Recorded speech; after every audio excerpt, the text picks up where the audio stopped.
Advertencia. El siguiente episodio contiene material altamente perturbador. Se narran crímenes atroces, incluyendo detalles que pueden herir la sensibilidad de algunos oyentes. Este contenido no es apto para menores de edad. Si deciden escucharlo, deben hacerlo bajo la supervisión de un adulto. Tampoco es recomendable para personas sensibles y fácilmente impresionables. Se recomienda discreción. Escúchalo bajo tu propio riesgo. Hay historias que estremecen el alma. Historias de personas que parecen no pertenecer a este mundo. Criaturas humanas desprovistas de empatía, capaces de los actos más abominables. Esta es una de esas historias. Una mujer que transformó la maternidad en un negocio de la muerte. Una asesina que, bajo el disfraz de caridad, construyó un imperio basado en la desaparición de inocentes. Su nombre era Dagmar Overby, y su legado es uno de los más oscuros de la historia criminal. En la fría y silenciosa Copenhague, una mujer se encargaba de proteger a los niños no deseados.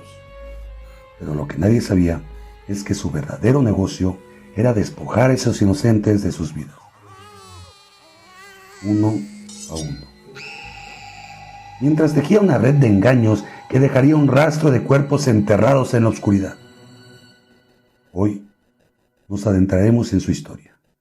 Una historia de horror, manipulación y sangre. ¿Estás listo para enfrentar el rostro de la maldad en su más pura versión? Porque a veces la verdadera monstruosidad se encuentra en donde menos lo imaginamos. Antes de comenzar, no olviden suscribirse, activar la campanita, dejar su reacción, comentar y compartir. Eso me ayudaría bastante. Mi nombre es Rafael Elcir Enríquez y sean ustedes bienvenidos a El Baúl del Misterio.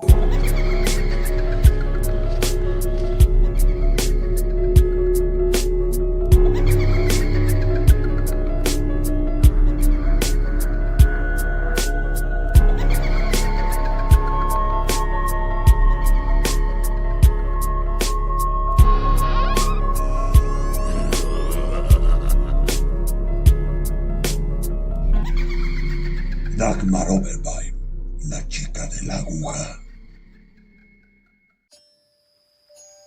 El silencio de la noche en Asendrup se rompía a veces con el ulular del viento entre los árboles y con el lejano murmullo del ganado en los establos. Pero dentro de la pequeña casa de techo de paja donde Dagmar Overby creció, el verdadero ruido era el de su propio espíritu atormentado. Su mirada intensa y oscura escondía algo que ni ella misma comprendía del todo, un vacío insaciable que la acompañó desde la infancia. Desde pequeña, Dagmar mostró signos inquietantes. Su estado de ánimo podía cambiar de un abrir y cerrar de ojos. La tristeza parecía ser su estado natural. No era la melancolía de una niña común en un hogar humilde, sino algo más profundo, una sombra en su interior que le impulsaba a mentir, a robar, a desafiar las normas sin sentir el más mínimo remordimiento. A los 12 años, su familia descubrió que había robado una cartera de un vecino. Aquel hecho marcó el inicio de su descenso a la oscuridad. Sus padres, incapaces de lidiar con ella, la enviaron a trabajar como sirvienta en una granja en la isla de Fiona. En aquel lugar, su vida se convirtió en un desfile monótono de tareas extenuantes. Desde el amanecer hasta la noche, su mundo se reducía a limpiar, lavar ropa, cocinar y ordeñar vacas. Pero lo más aterrador no era la dureza del trabajo, sino la sensación de vacío que crecía dentro de ella con cada día que pasaba. Nadie podía prever en qué terminaría aquella semilla oscura que germinaba en su interior. Su nueva familia intentó enderezarla, organizando una fiesta de confirmación para ella. Y por un instante, Dagmar sintió que podía encajar en el mundo, que alguien la valoraba. Pero esa chispa de humildad pronto se extinguió. Se convirtió en una sombra, deambulando entre hogares y trabajos temporales hasta que finalmente sus demonios la alcanzaron. fue descubierta robando a la señora de la casa donde trabajaba y la condenaron a 10 días en la cárcel de mujeres de Swanborn. La prisión dejó en ella una marca indeleble. Al salir, no era la misma. Algo dentro de ella había roto, o tal vez algo oscuro había terminado de despertar. Volvió a Argos, tomó un trabajo como camarera y conoció a Bixgar, un joven mesero con el que intentó construir una vida normal. Se enamoraron y tuvieron un hijo, pero la tragedia no tardó en alcanzarlos.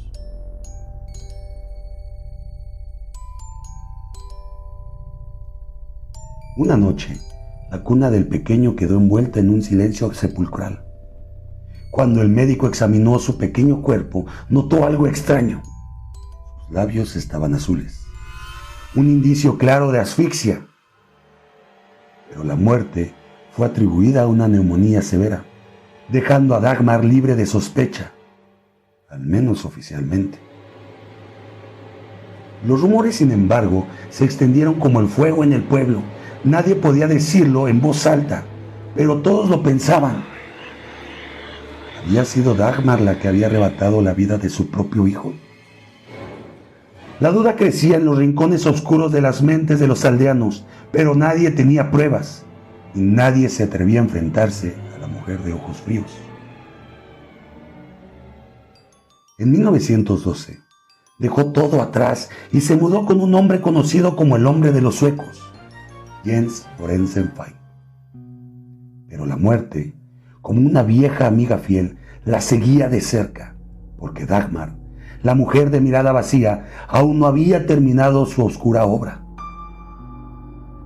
Cuando Dagmar se mudó con Jens, ya estaba embarazada, pero el hijo no era de él, y eso la llenaba de vergüenza. Cuando los dolores del parto la doblegaron, Jens la llevó sin demora al hospital de maternidad en Argos. Bajo la fría luz de las lámparas quirúrgicas, trajo al mundo una pequeña de cabello oscuro, a quien bautizó como Irena Marie Overby. El personal prometió encontrarle un buen hogar, y aunque Dagmar dejó que se la llevaran, en el fondo de su mente germinaba la idea de recuperarla algún día. Un año después, el ciclo se repitió. Dagmar quedó embarazada nuevamente. Jens se negó a aceptar la llegada de un niño que no era suyo. Le sugirió con frialdad que abortara, pero Dagmar había escuchado historias escalofriantes sobre las matronas clandestinas que operaban en la penumbra, destrozando a las mujeres sin piedad. Ella se negó rotundamente. Cuando el niño nació, no hubo cuna ni brazos amorosos que lo esperaran. En plena noche, envuelto en un pequeño bulto de tela, lo dejaron discretamente en el pajar de una granja cercana. Nadie preguntó, nadie buscó, como si nunca hubiera existido. Pero Dagmar no solo cargaba con el peso de sus decisiones, sino también con la certeza de que Jens jamás la aceptaría del todo. Y cuando él le dejó claro que nunca se casaría con ella, la desesperación se apoderó de su mente. Se recluyó en la oscuridad de su habitación, tomó una botella de éter y bebió hasta el borde de la inconsciencia. Pero incluso la muerte la rechazó esa noche. Entonces tomó una decisión radical. Si Jens no quería formar una familia con ella, entonces haría una por su propia cuenta. Buscó a su hija Irena, quien ya tenía 3 años y había crecido en una familia distinta. Sin más aviso, la llevó consigo a Copenhague. Era el momento de empezar de nuevo. Lo que nadie sabe es que este nuevo comienzo sería el prólogo de una historia teñida de muerte. Con una sonrisa de satisfacción, Dagmar abrió en 1915 su propia tienda de dulces en Amager. Era un pequeño local, pero suficiente para atraer a clientes fieles. Uno de ellos, un fogonero llamado Svensson, no tardó en convertirse en algo más que un comprador habitual. Compartían tardes entre charlas y caramelos hasta que finalmente decidieron mudarse juntos a un apartamento en Jägersborgate. Fue en uno de esos días cuando un simple anuncio en el periódico encendió en Dagmar una idea oscura. Una familia había recibido 500 coronas por adoptar a un bebé. La cifra se grabó en su mente como un susurro persistente, una promesa de dinero fácil. No pasó mucho tiempo antes de que encontrara el anuncio de Rasmain Christine Jensen, una joven de 26 años que había dado a luz fuera del matrimonio y buscaba desesperadamente un hogar para su bebé. El 15 de abril, siguiente año, Rasmain llegó con el pequeño Harry en brazos. Llevaba consigo una maleta con ropa y pañales, y en su otra mano 12 coronas. El primer pago mensual que el padre del niño había enviado para su manutención. El trato era simple. Dagmar recibiría esa cantidad cada mes a cambio del cuidado del bebé. Rasmin entregó a su hijo con los ojos llenos de lágrimas, pero con la esperanza de que estaría en buenas manos. Dagmar la despidió con una sonrisa serena, cerró la puerta y miró al bebé en sus brazos. Harry respiró con suavidad, ajeno al destino que lo esperaba. Saliendo al patio, Dagmar vio a su hija Irena jugando entre arbustos. «Pórtate bien, cariño», dijo mientras colocaba a Harry en la carriola y comenzó a caminar. Sus pasos la llevaron por la calle, pero su mente vagaba en otro lugar. Los pensamientos la asaltaron como ráfagas de viento helado, confusos e incontrolables. No supo en qué momento decidió desviarse hacia el cementerio de Asingstens. Sus manos temblaban levemente cuando apartó las ramas de un arbusto y se agachó. Miró al niño dormido, tan pequeño, tan indefenso. Sin titubeos, sacó una cinta umbilical. La enrolló con firmeza alrededor de su cuello y apretó hasta que la vida se extinguió en un suspiro imperceptible. Luego, con una calma perturbadora, arrojó el pequeño cuerpo en una letrina del cementerio y se marchó sin mirar atrás. Esa misma noche, con tranquilidad de quien ha cometido una tarea cualquiera, Dagmar escribió una carta a Rasmain. «Querida señorita Jensen, el pequeño está bien. No ha llorado nada y es muy fácil de cuidar. Con afectuosos saludos, Dagmar Oberwein». 3 días después, en la estación de limpieza de Clover Market, los trabajadores descubrieron el cadáver. El hedor de la muerte los envolvió de inmediato. El pequeño Harry había sido encontrado, pero Dagmar aún estaba lejos de ser descubierta y aún más lejos de detenerse. 14 días después de su paseo por el cementerio, Dagmar vio un anuncio en el vespertino. Una joven de apenas 19 años, Marianne Pauline, buscaba una familia adoptiva para su recién nacida.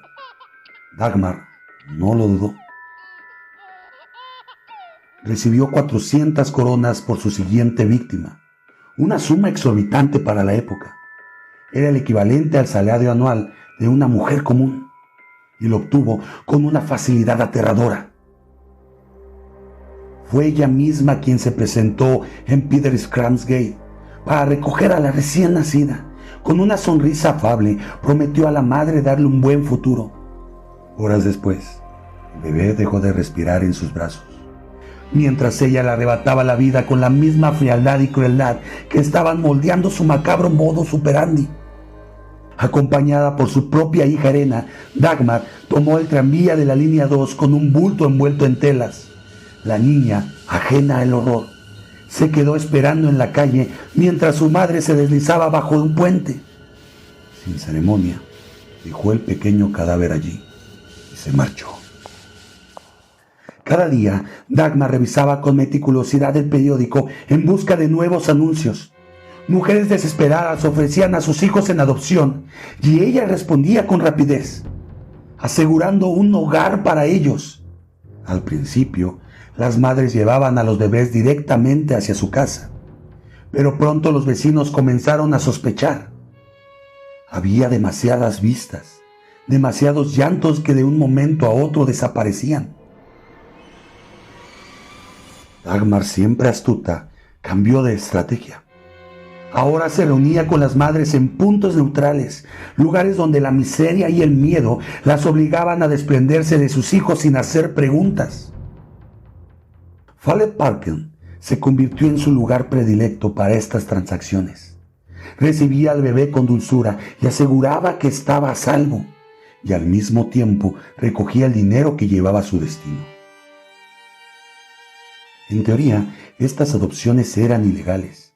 Sin embargo, la sociedad condenaba aún más con dureza a las madres solteras que a quienes lucraban con su desesperación. No había leyes sobre el aborto, y someterse a uno clandestino era un riesgo mortal. Muchas mujeres jóvenes apenas podían mantenerse a sí mismas, mucho menos podrían mantenerse con un hijo. Dagmar se convenció de que estaba haciendo un favor al mundo. La sociedad despreciaba a estas criaturas y para ellos eran niños bastardos. Según ella, solo eliminaba un problema. Los bebés no tenían oportunidad. Los estrangulaba con una cinta umbilical o los ahogaba sin titubear. Luego se deshacía de los cuerpos de distintas maneras. Los quemaba, los enterraba o escondía en el ático. Cada muerte era meticulosa, cada desaparición calculada. Y así siguió. Dagmar terminó con la vida de alrededor de 25 bebés.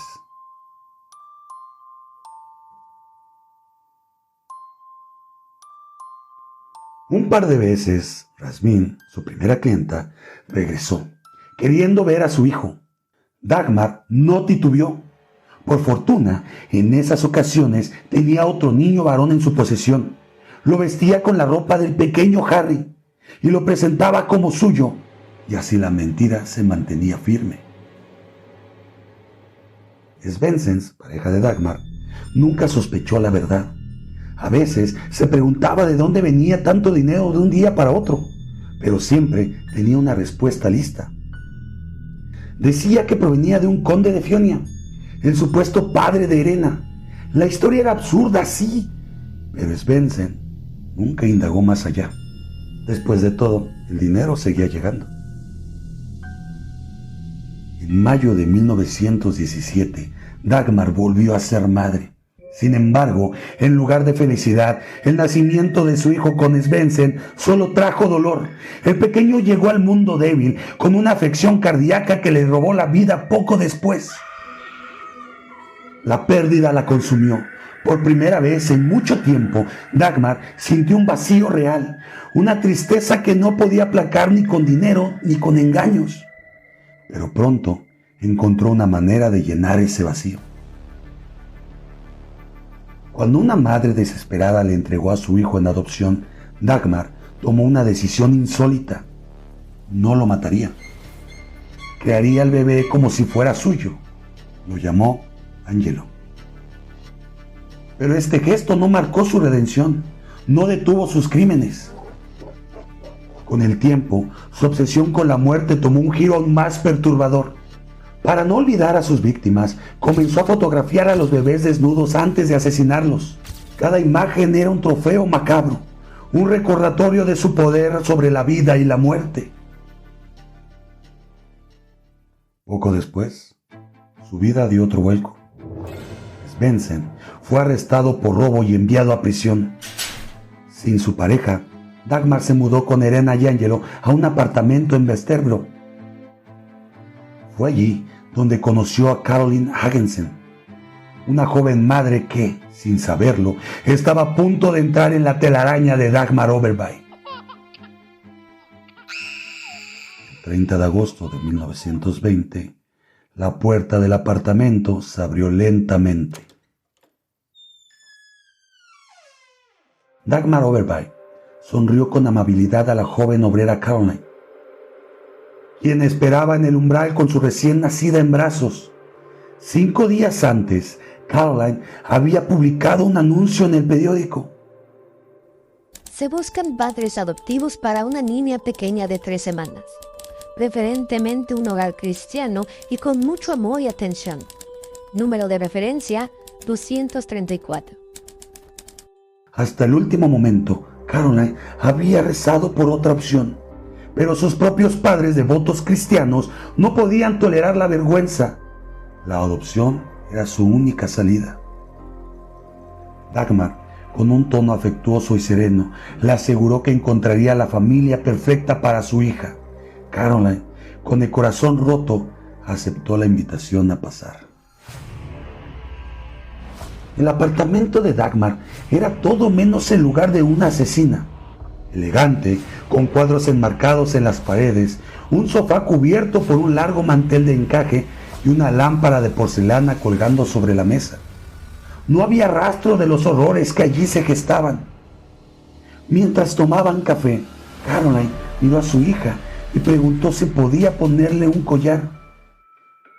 Juntas, colocaron una fina cadena alrededor del cuello de la pequeña Sara. Aunque el dolor la consumía, Caroline pensó que su hija estaría bien.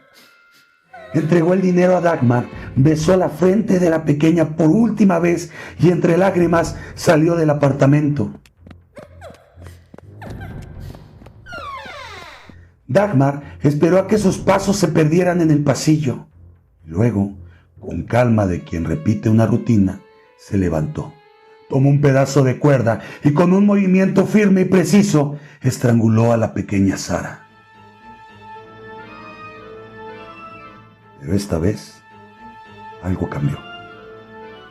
Al día siguiente, un golpe en la puerta la hizo tensarse. Caroline había vuelto. Se había arrepentido. Con la misma frialdad que usaba para matar, Dagmar inventó una historia. Le dijo que ya había entregado a la niña a una mujer en Eastgate y que no tenía forma de localizarla. Caroline regresó 3 veces más, cada vez más desesperada, cada vez más insistente. Pero la última vez no iría sola.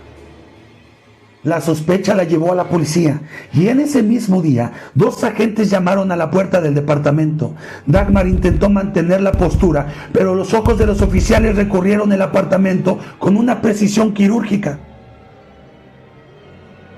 No tardaron en encontrar la ropa de la pequeña Sara y en notar la ceniza caliente en la estufa. Identificaron los pequeños fragmentos de cráneo mezclados con los restos carbonizados. Ese fue el principio del fin. El caso de la mayor asesina en serie de Dinamarca acababa de comenzar. Dagmar Obervai fue arrestada. Pero la historia no termina ahí, apenas comienza. Días después, los agentes que revisaron su apartamento hicieron un hallazgo espeluznante. 20 fotografías macabras de bebés desnudos, de pequeños cuerpos indefensos retratados poco antes de ser asesinados. En 1921, el Tribunal Superior del Este guardaba en un silencio sepulcral. La prensa ya la había bautizado con un nombre macabro, la Hacedora de Ángeles. Se decía que había enviado muchas almas inocentes hacia el cielo. Dagmar, con apenas 33 años, se sentó en el banquillo de los acusados. Su cabello oscuro y sus rasgos toscos fueron incrustados con odio y horror por las madres de las víctimas. Reporteros, jueces y espectadores la observaban como si intentaran descifrar el monstruo que se ocultaba tras su expresión imperturbable. Cuando la confrontaron con los restos hallados en su estufa, no vaciló. Admitió sin un atisbo de emoción haber matado al bebé de Caroline Hagensen. Un periodista de la época describió su declaración como escalofriante. Con frialdad y calma, sin cambiar de expresión, confesó haber estrangulado al niño colocando una cuerda de cáñamo alrededor de su cuello. Y el periódico detalló otra parte del interrogatorio. ¿Por qué mató usted al niño? Dagmar inclinó la cabeza, como si meditara en su respuesta. No lo sé. No entiendo ni yo misma, porque amo profundamente a los niños. He pensado mucho en ello, pero no puedo explicarlo. Su voz sonaba serena, demasiado serena. Luego, con una inquietante calma, relató las dificultades que enfrentó al intentar meter el pequeño cuerpo en la abertura de la estufa. Sin un atisbo de remordimiento, describió cómo tuvo que desmembrarlo para que entrara en el interior, como si se tratara de un simple inconveniente en su macabro ritual. Durante el juicio, una a una, las madres que confiaron sus hijos a Dagmar testificaron. Cada mujer subió al estrado con la misma historia. Creyeron que sus hijos tendrían una vida mejor. Creyeron que estaban haciendo lo correcto. Cada vez que se pronunciaba el nombre de un bebé, Dagmar los recordaba con escalofriante precisión, sin emoción. Confesaba cómo los había silenciado para siempre, describiendo con morboso detalle cada método, cada instante en que la vida se extinguía en sus manos, como si estuviera relatando un simple quehacer cotidiano. Fue acusada formalmente de 9 asesinatos, pero ella misma confesó haber matado a más de 20. Los investigadores sospechaban que la cifra real era aún más aterradora, al menos 25. Pero nadie sabría con certeza cuántos niños pasaron por sus manos antes de ser enviados al cielo. En estas confesiones también relató cómo es que sucedieron los hechos con el pequeño Harry. Sí, el niño del cementerio. El tribunal quedó en silencio cuando el juez Winter se dirigió a la acusada. Los periodistas tomaban nota con rapidez, mientras las madres presentes observaban con el rostro endurecido. Winter apoyó las manos en el estrado y con voz firme comenzó el interrogatorio. ¿Por qué entró usted al cementerio con el niño y se sentó en un banco? Dagmar dio la cabeza y respondió con frialdad. ¿Por qué se sienta uno en un banco? No puedo responderle eso. Pero solía ir a menudo con mi propia hija al cementerio cuando vivía en Jaggersburg. Los murmullos recorrieron la sala.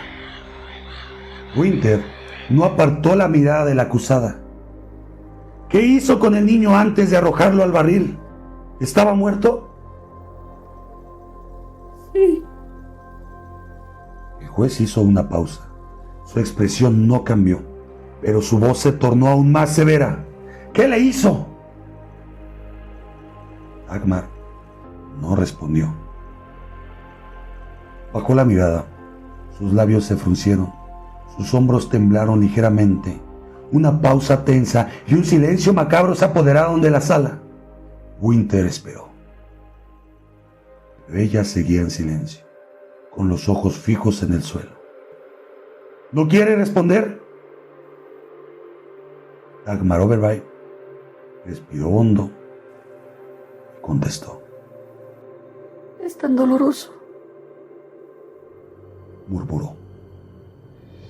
Los reporteros anotaron esas palabras con rapidez, consistentes de que en toda la audiencia era la primera vez que la mujer mostraba una emoción genuina.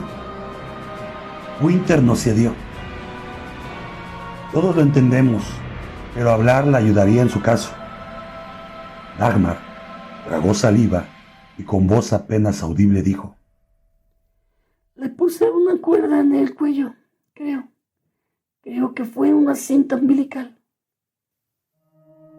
Un escalofrío recorrió la sala. Los asistentes se miraron con incredulidad. Una madre sofocó un sollozo. No había lágrimas en los ojos de Dagmar Overby, solo un vacío. Durante los 3 días del juicio, la sala del tribunal estuvo impregnada de un aire pesado y sofocante. El fiscal intentó descifrar el motivo detrás de los crímenes: dinero, enfermedad mental o un placer macabro.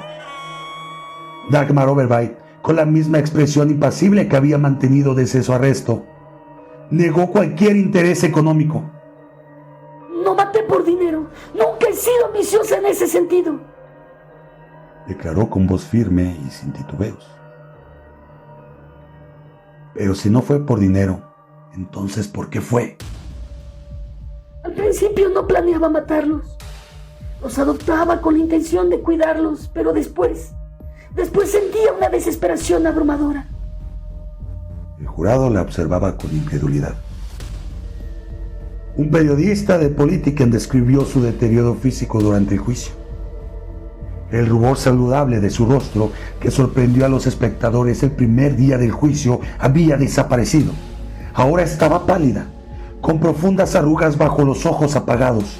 Sus manos, antes tranquilas en su regazo, ahora jugueteaban nerviosas con su pañuelo y temblaban inquietas sobre el borde del estrado, como un eco perturbador del discurso del fiscal. Dagmar Oberwein no mostraba arrepentimiento, pero su cuerpo hablaba por ella. El 3 de marzo, la campana electrónica del tribunal sonó.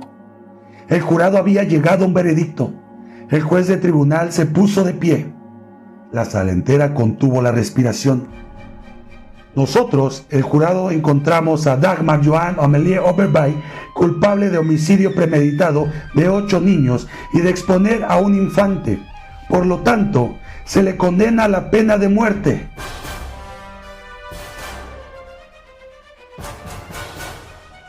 Un instante después, muchas mujeres en la sala rompieron en llanto. No era tristeza, era alivio.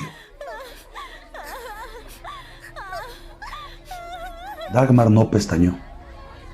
No hubo súplicas, ni gritos, ni siquiera una reacción. Simplemente aceptó su destino. Sin embargo, en Dinamarca no ejecutaban a nadie desde hace 3 décadas. 1 mes y medio después, su condena fue conmutada por cadena perpetua con una condición: jamás sería liberada. Dagmar Oberwein fue confinada primero a la prisión de mujeres de Christianshavn, pero con el tiempo su cuerpo y al igual que su mente comenzaron a deteriorarse. La asesina que había arrebatado la vida de tantos inocentes empezó a consumir la suya propia. Con cada día en prisión, la fortaleza que alguna vez tuvo se desmoronaba. La piel, antes regordeta y sonrosada, se tornó ceniza y marchita. Sus manos, que habían apretado cuellos diminutos con espantosa frialdad, temblaban ahora con fragilidad de quien carga un peso insoportable. Sus ojos, que nunca mostraron arrepentimiento, se hundieron en sus cuencas, como si las almas de los niños que asesinó la observaran desde la oscuridad. En 1929, ya en la prisión de Vestre, su cuerpo finalmente sucumbió. La muerte llegó silenciosa, sin testigos ni manos que la sostuvieran. Algunos dicen que murió por enfermedad, consumida por el abandono y la desnutrición. Otros creen que fue el peso de sus crímenes que terminó devorándola desde adentro. Pero una cosa es segura: la mujer que alguna vez jugó a ser la diosa de la vida y la muerte, terminó su existencia sola, olvidada y pudriéndose en la sombra de su propia maldad. Nadie reclamó su cuerpo. Nadie lloró por ella. Y así, la peor asesina de Dinamarca quedó sepultada en el olvido. El caso de Dagmar Oberwein estremeció a Dinamarca y dejó una huella imborrable en la sociedad.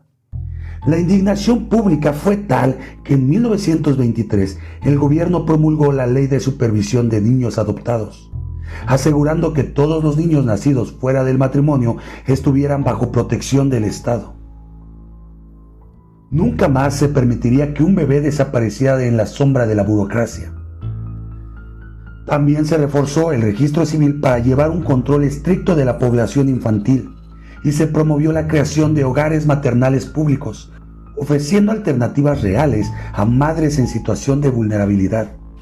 Dagmar Oberwein no solo dejó un rastro de muerte, sino que, paradójicamente, su legado forzó a Dinamarca a proteger a sus niños con más rigor que nunca. Los psiquiatras de la época y los estudios posteriores coincidieron en que Dagmar Oberwein encajaba dentro del perfil de una psicópata funcional. Desde joven había mostrado una inquietante falta de empatía. Se reportaron incidentes en los que torturaba animales y engañaba a sus compañeros con historias falsas para obtener beneficios. Era una manipuladora nata. Durante el juicio intentó controlar la narrativa. En ocasiones se mostraba distante, casi inhumana, y en otros momentos se hacía pasar por una víctima de la sociedad y de su precaria situación económica.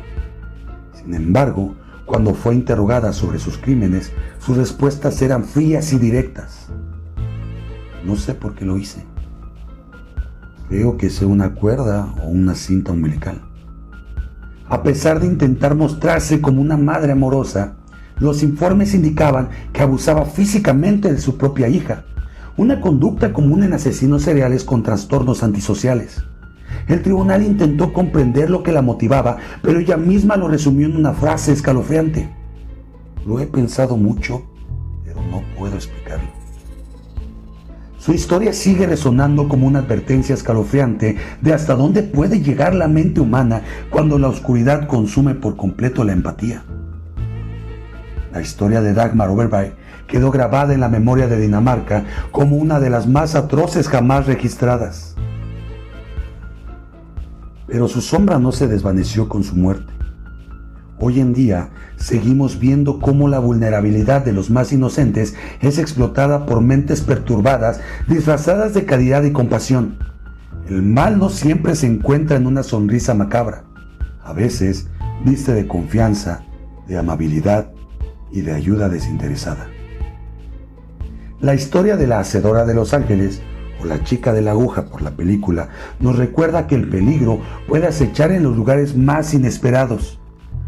¿Cuántas Dagmar Overby han existido desde entonces? ¿Cuántas siguen entre nosotros, ocultas en la penumbra, esperando a su próxima víctima? Nunca subestimen el poder de la maldad humana. Nunca confíen ciegamente.